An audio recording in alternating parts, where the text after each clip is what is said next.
Hello, everybody. I'm back again. Wow, number 5. It seems like we're on a roll this afternoon. Basically, me clearing a few backlogs out before before I'm doing something else next week. So this one's been on the cards for a little while, and it's a deck review. And the deck review is of Steel City Dingo, his deck that he used for the kind of beginners bracket of the Summer League for BattleTech.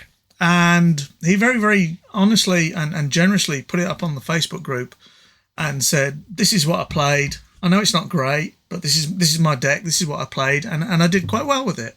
And if there's anything you wanted to say about improving it, and he even named me, which is a really bad move, because as soon as you do that, you know you're going to get it. And said go for it, have a look at it, and tell me what you think. So I've got it loaded up here on Lackey, and the first thing I'm going to say is when you make a deck, you see your logistics, your assemblies, your tactics, whatever they are, your resources. Pick the same one. When I actually loaded this up, there were 2 of one assembly, 2 of another assembly, and 1 of another one. And all of a sudden, you're not sure how many assemblies you've got. So my advice would be to pick one and stick to it. I personally think that all the assemblies, as you can see on the screen on the left there, are green. And I would suggest when it's logistics, you pick the blue planet, or the logistics isn't too bad because you've got blue, yellow, or the wonderful pink one. So I would say just pick one that you like the colour of and stick to it, and then you'll know, oh, it's a pink resource. It means it's logistics every time, or it's yellow, or whatever else. I think I tend to go with the blue one because with the munitions, I like this one, which is the orangey, yellowy bombardment from space kind of thing. And then when it comes to the tactics one, it means you can pick one of the greenier bluey ones, probably this one because it's purple. And then you've got 4 or 5, you've got 4 or 5 distinct colours, one for each resource. So you can start to associate colours with them. And also if you pick the same one, as I said, you end up with a big list of how many's in the deck. And no disrespect to Steel City Dingo, but I think there are about 12 different entries for resources because they're all the different ones. So just easier to keep them the same, or at least I find it that way. So the deck is here. It's loaded. It's called the Unopposed Falcons. It metamorphosized after that into something else completely different. In fact, this is the metamorphized, or this is the changed version. And it was originally called Unopposed because he had copies of Unopposed in there. And let's just refresh ourselves on the wonders of Unopposed. And Unopposed says play when one of your units is attacking alone and isn't blocked. So that's quite restrictive. The unit gets +X when X is its base attack. So if I just go and pick on this Dasher Prime, the base attack is the 3 in this bottom corner. So it gains that in attack. So Dasher Prime now does 6 because of the Unopposed. Okay, that seems quite reasonable. However, you can guarantee that with a pushing the envelope, and therefore that mission might be more flexible because it doesn't require a single attacking unit on its own, and not being blocked. Or you could argue if you've got a 4 attack unit that superior navigation is a suitably good mission. My advice here would be, and people get hung up on Unopposed because, it's so good and I get so much extra damage out of it and everything else. I would say that 5 is my cutoff point. If I am not doing, or I do not have a mech that deals 5 damage, and there are a load of cheap ones around, if you go and look at the Battle Cobra is the one that comes to mind. Is it the A? Yeah, 5 cost, 5 damage. Something like that. Maybe a good old Hunchback 2C with the same kind of stats.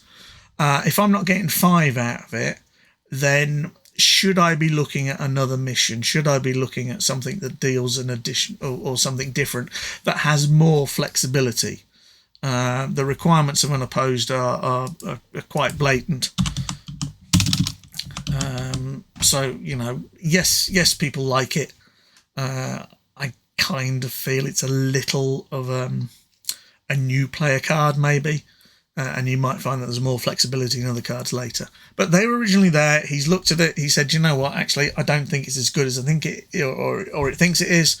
And I've actually taken it out. But I've kept the name because that's where the deck came from. And there is also an Unopposed Bears version, which is the Ghost Bear variant on this deck. And we shall have a look at that a little later. And what I've done here is, or what I will do here is I will look at his deck and highlight the things that I think are really good. And there's a lot to look at here. There's a lot of good stuff, especially for someone who's new into the game. And also try and suggest options or improvements that might be undertaken.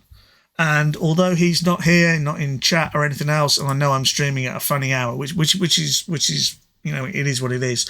I have talked to him and I've shared what I thought and we've banded a few ideas around, a bit like I did with Ian Winters a couple of weeks back. So it's all legit. I'm not going to crucify him whilst he's back stern, so to speak. So, I've put too many resources in here by logistics. So let me just tweak that. Sorry. That was me getting rid of all the assemblies and putting them all back in so they're all the same. So I am going to view this tiled, and let's just have a quick look. And I'm going to go for a big tile at the moment so that we can look at the resource base at the start here.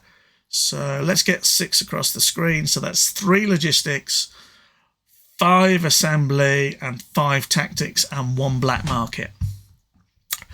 Okay, so that rings alarm bells to me, and the reason it rings alarm bells to me is that's 13 basic resources.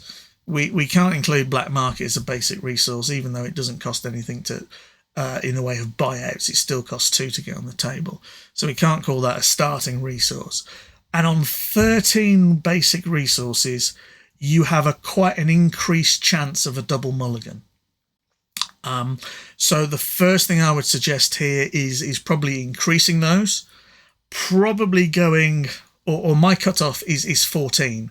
Once you're above 14 or above, the percentage chance of a double mulligan drops quite drastically. So 14 would be my absolute minimum, and that would normally be for a 2 asset deck where you can run 7 of each. This runs 3 assets. And therefore, I would suggest that this needs to be higher. This probably needs to be closer to 18, maybe even 20. But we'll see why the deck runs so low a level of asset. And that kind of comes in 2 flavours or has 2 notes of synergy. First of all, there's this Fire Falcon Prime, which actually has no buyouts at all. It's a straight 4. It's a fast Jade Falcon mech. Okay, it's weak when it at 1/4, but the 4 damage on it is very nice, and it's got AP, so you can get 5 out of this. And because there's no buyouts, then you can probably get that on the table quite early. And if we scroll, if I just come down here a little bit and bring the zoom out, we can see there's those Fire Falcons there. We have on the short end, just coming out a bit, we have our wonderful Dasher Prime, 4 of those requiring an assembly buyout. Note that this was the Summer League, so there was a 4-card limit. We have at 3 cost, Fire Falcon B, also with an assembly buyout. So those are the 2 mechs we probably want to be looking at getting out first, with our Fire Falcon C with no asset cost probably being our safety net if we don't draw our assembly asset. So I would be, because it's the first mech we want, I would be taking the assemblies up to probably 7, maybe even 8 or 9, depending, because we want those out quickly. And then our other units in here are Black Lanarays. There's quite a jump. 2, 3, 4 with the Fire Falcon. Oh, no, there's some Fire Falcon Primes at 5. And 0, 4, 5 with a +1. So for an extra resource, an A and a T, you can get an overheat on that. And then you've got your Black Lana A at 7 with a 175 ECM. And Steel City Dingo put this on Facebook and explained his strategy, and he was worried about the frailty of the Dashers and the Fire Falcons, as they don't actually have any armor when we look at those. So what he did, recognizing the weakness, and you've got to give him credit for it, is he decided to put in a load of armor buffs in the form of 4 extra armor platings and 4 ferrofibrous armors. And the other thing you'll notice here is that these are 0, so they're free, but they're also 2 assembly. So my worry is that with 5 assembly, there's a reasonable chance you can get asset hosed at the start, although he said it didn't really happen. They don't need tactics, they don't need tactics, they don't need tactics.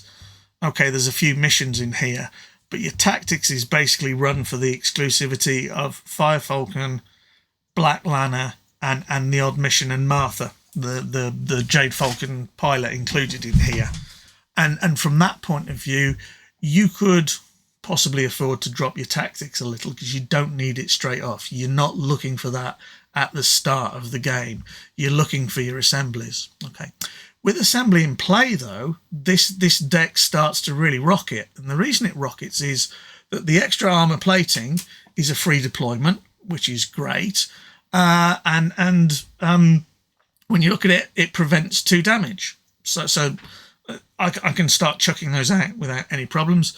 And ferrofibrous armor is exactly the same. And the nice thing with this is it says draw a card, so it replaces itself, which is quite useful. The extra armor plating doesn't do that. So why are the logistics in the deck, you ask?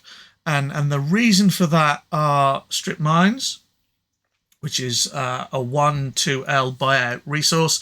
And again, you can deploy this revealed, and you can tap it for a resource.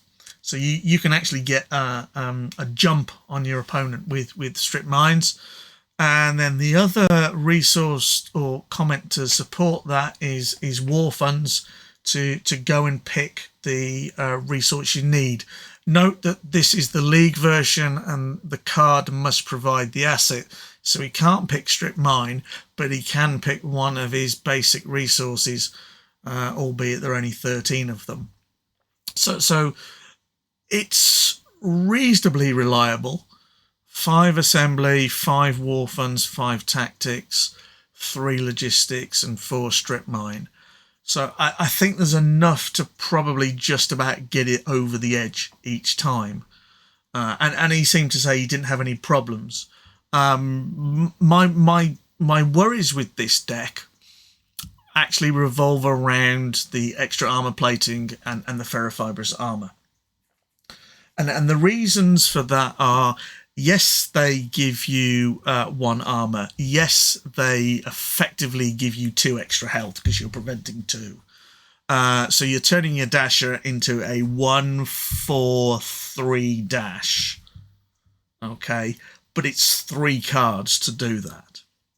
And you've got to ask, are 2 of those cards better off as something else, instead of being 2 cards that try and save or prolong the survivability of this dasher? The ECAM from the Black Lana A will help to support that, giving another armor to everything. But there are only 3 of them.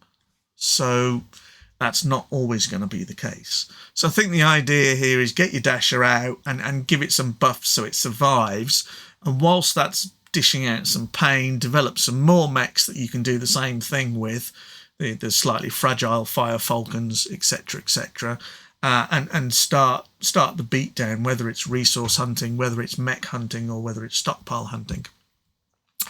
And to support that, we have Martha, who gains she has naturally a +2 initiative, and she gains a +2 attack for each other Jade Falcon unit in her group, which is quite nice with the 4 Fire Falcon Bs, 4 Primes, and 4 Cs, and the Black Lanas. So she can get quite a nice big boost. And to support that, in order to get through to the stockpile, there are three steel three steel talons.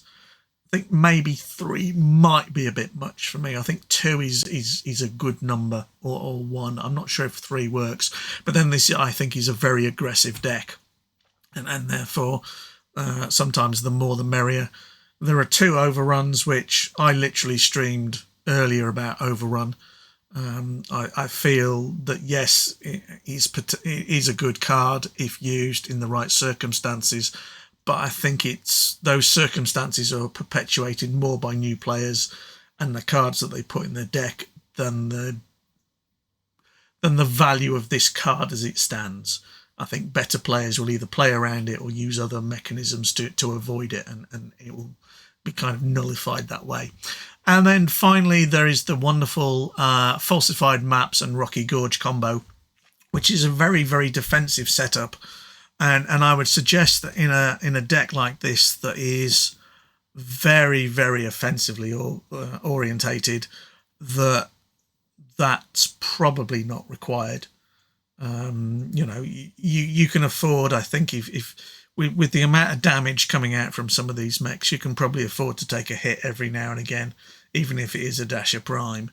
Imagine if those were, I don't know, Superior Navs, for example. You've got two of those in the deck, or a Forged Mission Order, or you could play two Steel Talons, two Forged Mission Orders, two overruns, and something else, and really mix it up and keep your opponent guessing.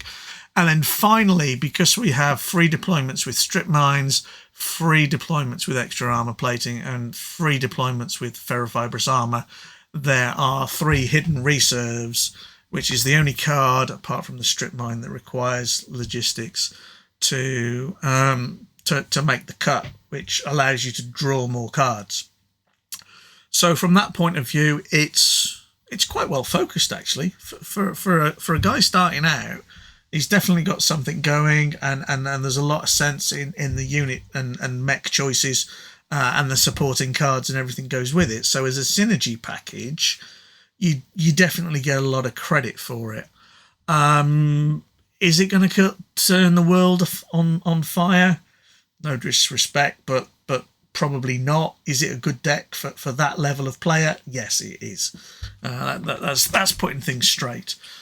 How can it be improved is the next potential.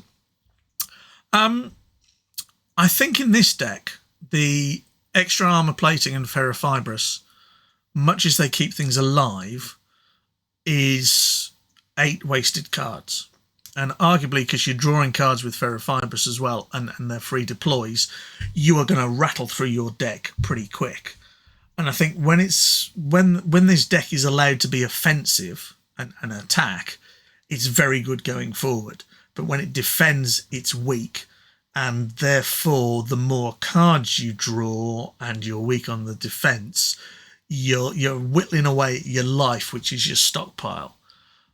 So I think it needs a little more in the way of solidity, and still maintain some of the the offensive firepower in there. I think I would like to possibly drop the Fire Falcon Prime. I think more ECM at lower levels would be good. I would think maybe the Hankyu Prime, the 043 ECM jump mech, which is a 3-cost with assembly and tactics in there, is probably a much better fit. I think some of the other things work quite well. So I think I'd be looking to drop some of these. I might even take the strip mining out on this one, because I think there's another way to get the boost resource-wise. So that was his deck, and let me find what I came up with. This is the Unopposed Falcons. So this is what I did to it, and again, I'm gonna go view tiled so you guys can see the whole lot. So all of a sudden, you can see that we've actually dropped the logistics, and we've dropped the strip mines on this version. I kept them for the Ghost Bear version, which we'll talk about later. So I'm not trying to butcher his deck totally. But there are a few other things in here. There are tactics, a lot more of them. There are assembly, a lot more of them. There are the Fire Falcon Cs. There are a couple of the primes. There is a little Koshi here, which we may or may not keep. We may decide not to. That was for the 4-mech rule. There are the Black Lanners, there are those Hankyus, there are those Dashers, and there are those Fire Falcons. So there's a bit of a tweak on the mechs. All of the mechs are now assembly, assembly, assembly and tactics, assembly and tactics, assembly and tactics, and no buyout and assembly on the Koshis. So your curve in the middle here is a lot better, and your resources focused on those are a lot better. You still have your war funds if you need them. And in order to get the resource boost, I went for improved construction facilities. And the reason for this is, first of all, it provides logistics, which is great. It's a 4 cost, but you tap it for 3 resources. So if this stays on the table for 2 turns, you're in credit. And because it's got a logistics on it, it means you can pull it with this version of War Funds, which says it must provide an asset. It provides logistics. Thank you very much. I'll go and get it when I need it. So the idea is to get out some early blockers and then use your War Funds to pull your improved construction facilities. And the idea here being is if you can pay 4 for it and it taps for 3. So if I've got 4 resources on the table to go and get this, scrapping my War Funds, and I get 3 back that turn, I can put out a Fire Falcon, I can put out a Hankyu. But the following turn, I've got 4 and this 3, and that makes a wonderful 7, which works incredibly well for my Black Lanner A. So the idea here, and we've upped the Black Lanner A's to 4 of them. Again, this is the old league rules, and maybe on the new ones you might go for more than that. Maybe you take a Koshi or the Koshis out and put an extra Dasher, an extra Fire Falcon, an extra Hanku, and an extra Black Lanner in there. So the idea being that paying 4 to get that back, you can get something else on that turn, and then the following turn you can tap the whole lot for 7 and get your Black Lanner out early. And the Black Lanner early off curve or early of curve is pretty powerful at 175 with an ECM, and it's a fast mech. So that's where I tweaked the deck. There are a couple of interesting combinations and missions that I've put in. I reduced Steel Talons to 2, and I put a Forge Mission Order in because that between those two you can actually get rid of 2 blockers. It's a nice combination. We've upped the black markets to 2. We've got extra resources and we can recycle these cards. Martha stays in. And there are 2 think tanks. And the thinking behind the thinking of the tank, so to speak, is actually a sideboard. Because one of the cards that will hurt this deck is probably going to be Rocky Gorge. So if I've got 2 think tanks in my deck, it means that if I need to get rid of a Rocky Gorge with, say, something like Creative Terraforming, which is one of the few cards that will get rid of it, I need to pay the P buyout. So the think tank will allow me to pay the P buyout if I or scrap it for politics later if I need to. And also, if I get short of logistics, then I can pay for my logistics if someone goes hunting here. Okay. And the other 2 missions in here are actually taking the hit. And the reasons for taking the hit are basically to allow your bigger units to survive. So if you think that Martha is sat here on a Black Lanner A, and that's going across the table, you need 1/7 with ECM, so that's 9 to kill it. So what you might find is that your opponent will focus fire on that and try and destroy it, which makes a lot of sense. If it happens to be in a group with this Koshi, then to protect your Black Lanner, you can play Taking the Hit, which says to choose 2 of your units, redirect all damage from the first unit to the second unit. So the 9 damage that would go to the Black Lanner A gets to absolutely obliterate this poor little Koshi, and the Lanner survives. and that can be quite a good trick to pull. And the other trick in the deck, because we now have a number of win conditions. Effectively, you've got Martha Steel Talon's Forged Mission Order, or the saving of the Black Lana from taking the hit, is to include a double time offense. And the idea here is that with your improved construction facilities, which give you L, you can really load up on this card quite quickly. And if you think about the previous card that we talked about, Overrun, double time offensive is kind of an overrun without the conditions. So basically it says scrap it when it's revealed, activate during your missions phase, untap 1 mech for every 2 counters above the cost. So if I've got 2 improved construction facilities out and I put 6 counters on this, it costs me 4, I have 2 spare, I can untap a unit. But if I can pump that a little more, I can attack with 3 or 4 units, maybe a couple of these Black Lanas, and then untap them at the end of the mission when I've run my opponent out of potential blockers, and then I'll go and hit them for whatever. Okay. The other card in here that I've added is Rice Star, which it could easily be taken out. I added it for a bit of flavour. You could easily drop this and put another mission in. You could drop the Koshis here and bump up some of the combinations of the smaller mechs to 5 without too many problems. You could arguably, because this does 4, this does 5, this does 5, you could arguably justify putting an Unopposed in the deck if you wanted. I know that was one of the things that I mentioned earlier. But I think this is a lot more focused and still provides the early bump. The ECM from the Hankyu Prime early on effectively is the same as having ferrofibrous armor on whatever mech. Now with ferrofibrous armor it goes per mech, with ECM it goes per group. So the ECM on the Hankyu Prime can actually affect more than 1 unit, and it affects itself. So that can easily replace your ferrofibrous armor by 2 or 3 points. We didn't replace extra armor plating. You could, if you wanted, you could easily drop a fog shrouded Moors, not fog shrouded, a heavy fog in here if you wanted. Horses for courses, how you feel it wants to go, how you want to do it. So that's the Jade Falcon version. There is, as I said, a Ghost Bear version. If I can find the Unopposed Bears, where are we? League 1.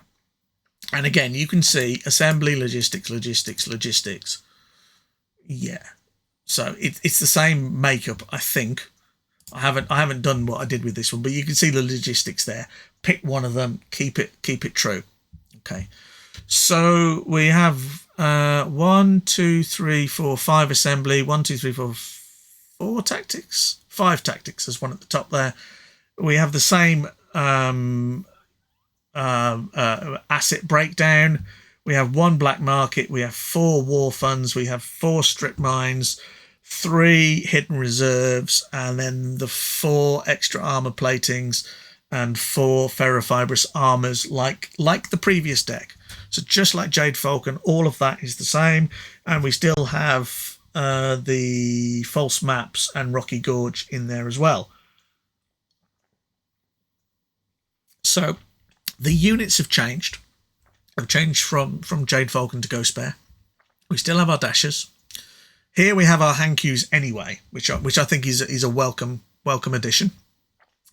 We have some dragonflies, B. So there's 3 Bs and 4 Cs. Or is that 5 Cs? There's 4 of each. And then there are 3 hard-hitting grizzlies in here. Slow and Ghost Bear again. The hidden reserves to stock up, and 2 overruns and 3 risky combat jumps. So it's a very similar deck, but it plays to the strengths of other aspects. Most of these mechs have jump, which makes risky really good, although the dasher doesn't, and the extra armor plating and ferrofibrous give you survivability on those early items. You've got Hankyu in there, as I said. I included that in the revised deck. So this version, I think he thinks it's a bit stronger. I think it's a touch slower, and I think it doesn't quite deal as much damage. If you look at the 4 cost on your Dragonfly C, you're a 153 AP, whereas if you look at your Fire Falcon C, it's a 144 AP one. So I think a lot of the units just do 1 extra here and there. So yeah, I just think the Jade Falcon version hits a bit harder. So this is what I did to it, and this is a very different take. And I've got to find the right one now. So I think, is it this one? Is it this one? Yes, I think it's this one. Sorry, I did 2 or 3 takes on it. And the reason for the 2 or 3 takes is that in keeping with the possibility of logistics, you really do pigeonhole the Ghost Bear version. It then becomes one of 2 flavors, and the flavors are Ghost Bear Elemental, which is quite popular, and the deck's out there, and I didn't want to do that again. Or you end up running a load of logistics just for a bit of strip mine, and we'd already done the improved construction facilities in the Jade Falcon version, and I just didn't want to do it again. So I tried to come up with something different with the logistics, and honestly, I struggled because of those factions. When you look at Clan and you look at units with logistics in, it's either big mechs or it's elementals, and that's been done and the deck's out there. So I wanted something that was a bit more of a tweak, and this is kind of what I came up with, but keeping with the theme again. And the theme I'm trying to keep with this time is the damage reduction. So we've taken out logistics and the extra armor plating and ferrofibrous. We got 1, 2, 3, 4, 5, 6, 7, 8 tactics. 1, 2, 3, 4, 5, 6, 7, 8, 9 assembly. You might be able to drop one maybe. 2 black market, 2 think tanks again because of the creative terraforming issue. 2 war funds to pull what you need if you need it, and that's basically our asset mix. On the mech unit side, we keep our dashers, we keep our Hankyus as per before. I've included the Koshis. Again, it's an awkward situation for Clan with the 4 card limit, because 4 dasher primes is not reliable, and 3 cost units are not easy to get on the table. You have to go second and go resource on turn 1, resource unit on turn 2, which requires you to have 3 resources in the first, where are we, 5, 6, 7, 8, 9 cards. So that's 1 in 3 cards, and you know this deck doesn't have that. So it's quite tough to get a 3 cost unit out on turn 2. You need to run extra resources. So I added the Koshis to improve the chances of getting a mech out early. You could, because now the league is 5 cards, not 4, you could drop 1 for another dasher. You could drop 1 for another Hankyu maybe. But you really want at least 6 2-cost dasher equivalents, and the trouble with Clan is they just don't have it, and that's why I think that 4 and 5 card limit are a real problem for Clan. They don't have that very, very bottom end. Normally, most decks that first card is a dasher or maybe a Koshi, depending, and the reliability of getting the 3 cost unit out is prohibitive in resources. So that's why the Koshis are in there. I know, having talked to him, that he's not totally sold on them because drawing one of these mid-game isn't great. I mean, I've got 6 resources on the board and I've drawn a Koshi. Okay, I'm not going to see my opponent quaking in their boots, but it is what it is. I think without it, you've got problems. Maybe the Koshi's become the BMC food, black market connections. Feed it to that, tap it, and bring back something you want, even a mission. So there's always an option for it. Okay. So as well as those, we put in the wonderful Star Commander, which allows you to re-roll a single die roll. I know it's not written on there. It says any die roll made by any player. And the problem with that is basically you can sit and make them re-roll it and re-roll it and re-roll it and re-roll it until you get the roll you want. And that's not the intention of the card. It's a single die roll. And the reason for that is our wonderful risky combat jump. It's not good when we roll a 1 or a 2. At least we get another chance at it. So getting that value is 1 in 3, and if I re-roll it's another 1 in 3, so my risky combat jump now will only fail 1 in 9 times, which gives me quite good reliability. Okay, so we got 2 risky combats, there's a couple of forged mission orders in there, and there's a couple of heavy fogs for a bit of defense, and there's a couple of superior navs, and again the re-roll on the superior nav is why the Star Commander's in there. So the offensive firepower in missions is there. Our units are doing 2, 3s, 4s. Well, there's a 4 there. There isn't really anything apart from the one mech I'm going to talk about in a minute that does anything more than 5. So I think the superior nav is better than the unopposed. And while we're there, we'll talk about the Nin.